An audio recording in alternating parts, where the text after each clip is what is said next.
नमस्कार दोस्तों। नेटो यानी कि नॉर्थ अटलांटिक ट्रीटी ऑर्गेनाइजेशन आज के दिनों में ये बहुत सुर्खियों में है। जब से रसिया और यूक्रेन का विवाद हुआ तब से नेटो नेटो नेटो नेटो आप हर जगह नेटो को सुनते होंगे।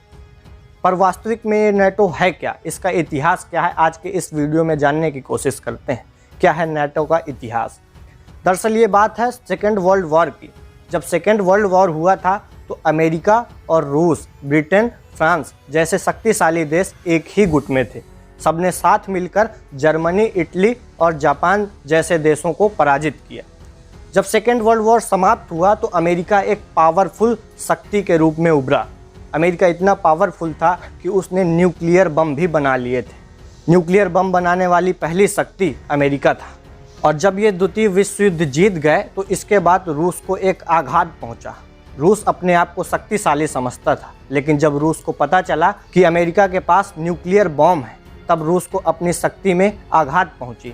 रूस अमेरिका से ज़्यादा शक्तिशाली अपने आप को दिखाना चाहता था और फिर इन दोनों देशों के बीच में मनमुटाव यानी विचारधारा का युद्ध चलने लगता है और इस टाइम को कोल्ड वॉर कहा जाता है, शीत युद्ध कहा जाता है। वास्तविक रूप में ये दोनों देश एक दूसरे के कट्टर विरोधी थे।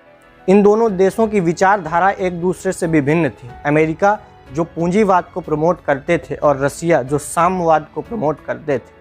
पूरी दुनिया उस समय दो गुटों में विभाजित होने लगी और वो कोल्ड वॉर का ऐसा टाइम था जब पूरी दुनिया दो गुटों में विभाजित हो गई।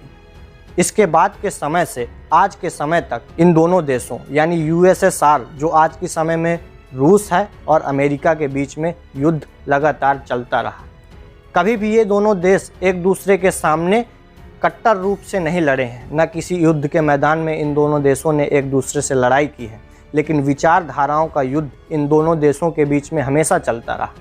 ये दोनों महाशक्तियाँ आगे चलती गईं, लेकिन अमेरिका यहाँ पर ताकतवर सिद्ध हो गया।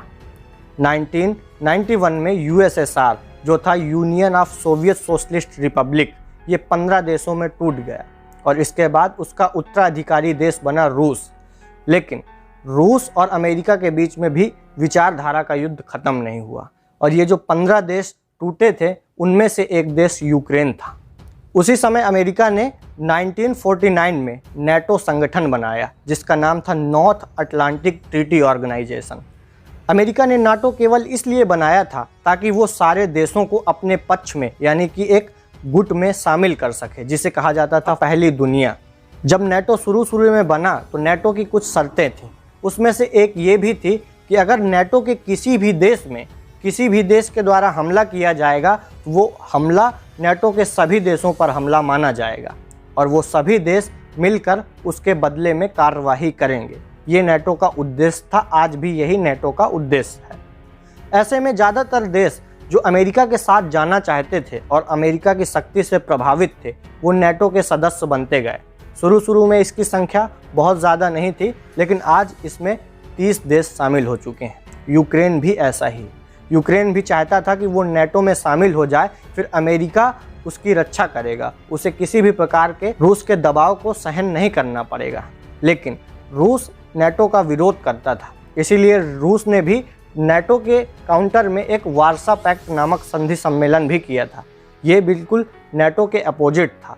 वार्सा पैक्ट रूस का बनाया हुआ संगठन था और नेटो वो अमेरिका का बनाया हुआ संगठन था और यही रूस और अमेरिका के बीच दोनों विचारधारा का युद्ध आज तक चलता आ रहा है।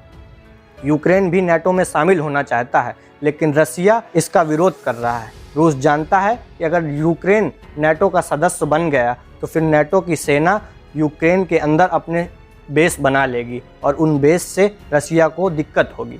और पहले से पोलैंड जैसे देश जो पहले से नेटो के सदस्य बन चुके हैं, इससे भी रूस को काफ़ी दिक्कतों का सामना करना पड़ रहा है। तो अगर बिल्कुल सार में कहें तो नेटो एक सैन्य संगठन है जिसके कुछ सिद्धांत हैं। ये देश आपस में एक दूसरे के साथ मिलिट्री कनेक्टिविटी करते हैं, इसी को नेटो कहा जाता है। आई होप ये आप समझ गए होंगे।